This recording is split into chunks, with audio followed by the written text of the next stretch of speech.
napisa so bile tudi 3 fotografije gospoda in telefonska številka gospoda, ki išče žensko. Deloval je precej resno, obleki s kravato. Bil tudi rahlo dolgočasen in malce okruten. In kakor da je lesen, ja. V bistvu kakor da je lesen. Odšla sem domov. Ko sem prišla do stanovanja, sem že pozabila nanj. Šele nekaj ur pozneje v kopalni kadi sem mislila, kako zelo osamljen mora biti, da se odloči za nekaj takega.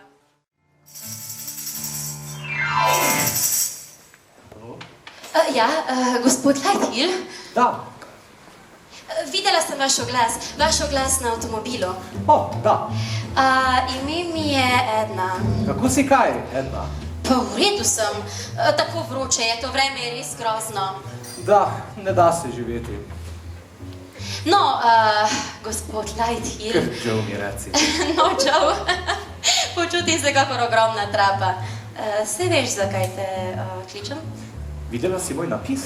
Mislim, pa kaj je narobe z vami? Kaj ne najdete ženske, ali kaj? Kaže, da ne, Edna. Povej mi, kje so? Ženske? Da. Ma posod so, se veš. Ja, kje? V cerkvi, na primer, v cerkvi so vedno. Ne maram cerkev. Aha, ja. Poslušaj, Edna, zakaj pa ne prideš sem? Misliš, kaj bi? Da, imam lepo stanovanje, lahko kaj popijeva, se pogovoriva, brez obveznosti. Veš, kaj pozno je že. Tako pozno, pa spet ne. Poslušaj, videla si moj napis, zagotovo te zanima. No... Bojiš se, to je samo strah. Ne, nič me ni strah. Ja, potem pa pridi sem. No... Pa te, no. No prav, pridem čez 15 minut. Se pravi, čujem. Nič hudega.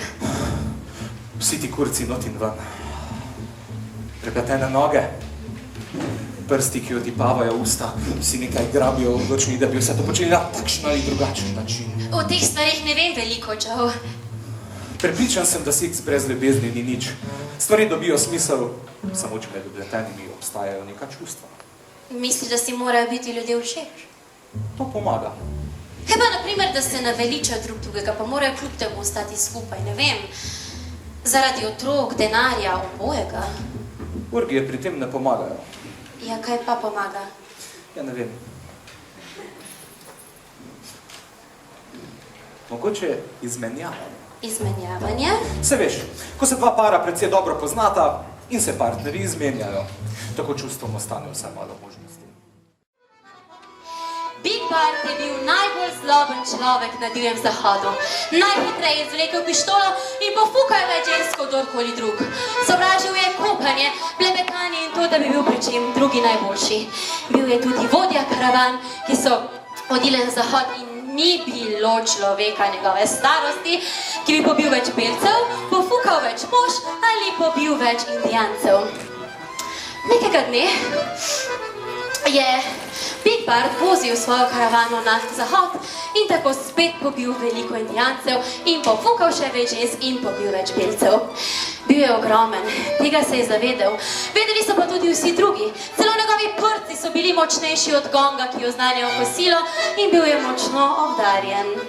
Imel je gosto črno brado, sijoče rumene zobe in ogromno umazano rit. Bil je preprosto Big Bart!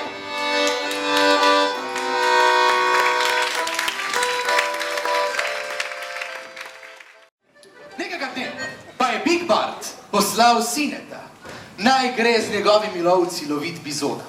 Ko so se dovolj odmaknili od njegovega voza, se je Big Bart počasi približal sinetovemu vozu. Vstopil van, odgrnil ponjavo in tam zagledal ljubico.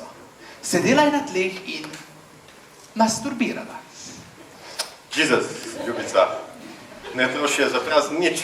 Pa speli se stran.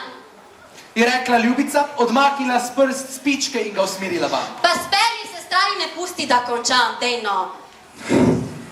Tvoj moški očitno ne poskrbi dovolj dobro zate. Dobro poskrbi zame, ti kreten, samo da meni ni nikoli dovolj. Vedno sem potrebna po tistih dneh. Poslušaj, ljubica. Pa je! Poslušaj, poglej. Izvlekel je svojega otepača.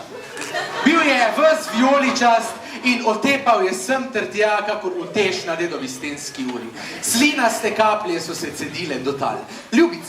Ljubica ni mogla umakniti pogleda z njegovega instrumenta. Dolgo je zbirala besede, potem pa je rekla. Te preklete stvari že ne boš vtaknil vame.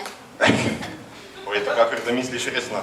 Te preklete stvari že ne boš vtaknil vame. Ker pa se mi je hkrati ta ideja zdela preveč nevarna, sem se omejil na ljubljenje z izložbenimi kipi in kipi nasplošno v svetu svoje spolne fantazije in živel v svetu domišljije. Tako sem se nekega dne, nič hudega sluteč, peljal iz službe in se pri rdeči luči ustavil pred velikim izložbenim oknom. Bila je ena tistih trgovin, v kateri prodajajo vse. Plošče, zofe, knjige, različne drobnarije in različne neumnosti.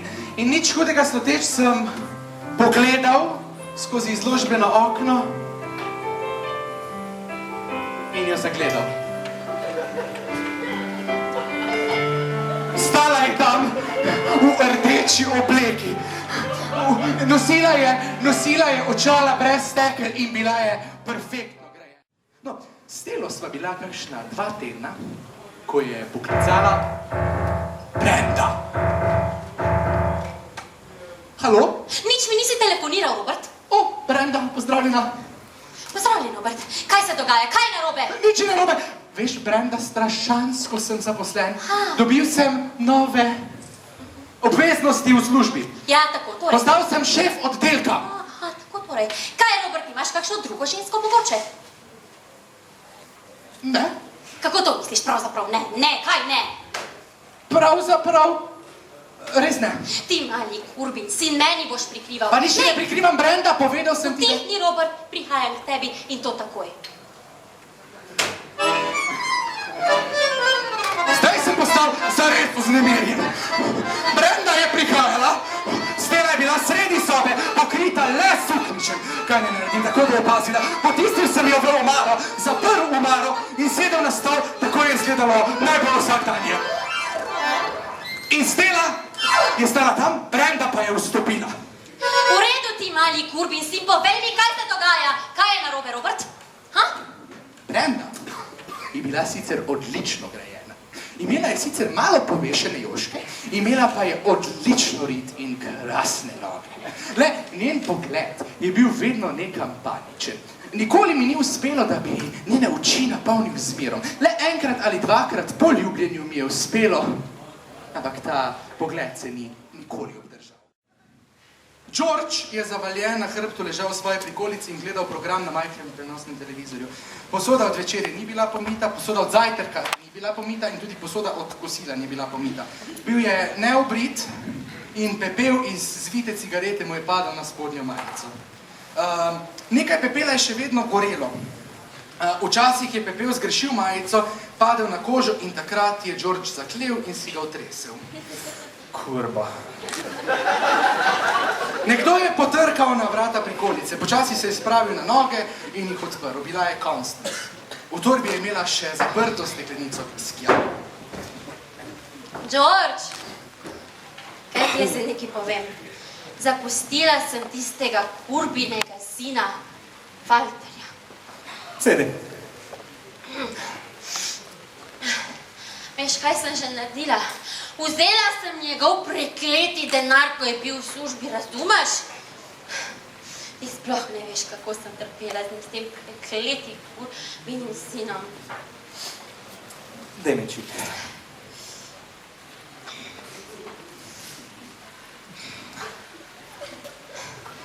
Ti prekleti prasec, tako sem te pogrešala. Jaz pa sem pogrešal tvoje lepe noge. Ha? So ti še zmeraj všeč, ha? Potreben postanem, ko jih vidim. Constance je kar sedela, s prsti mu je šla skozi lase, ga gladila in mirila. kmalu je zaspal. Malo je še počakala, potem mu je dvignila glavo in jo položila na blazino, dvignila mu je tudi noge in ga polegla na posteljo. Potem je vstala, šla do steklenice, si v kozarec natočila še eno pošteno dozo viskija, dodala kanček vode in ga popila. Stopila je do vrat, prikolice jih odprla, stopila ven in jih zaprla. Šla je čez dvorišče, odprla vrata v graje in se v mesečini ob 1 zjutraj napotila naprej po aleji. Čeprej je seveda zaprla vrata. Na nebu ni bilo oblakov, na nebu je bilo polno zvezd. Prišla je do bulvarja in potem hodila proti vzhodu, dokler ni prišla do vhoda v bar Modro ogledalo. Pogledala je naokoli in na koncu lokala zagledala Valterja, kako sam sedi, pije in bere. Stopila je do njega in prisedla. Živjo, ljubček, ha? Si me pogrešal?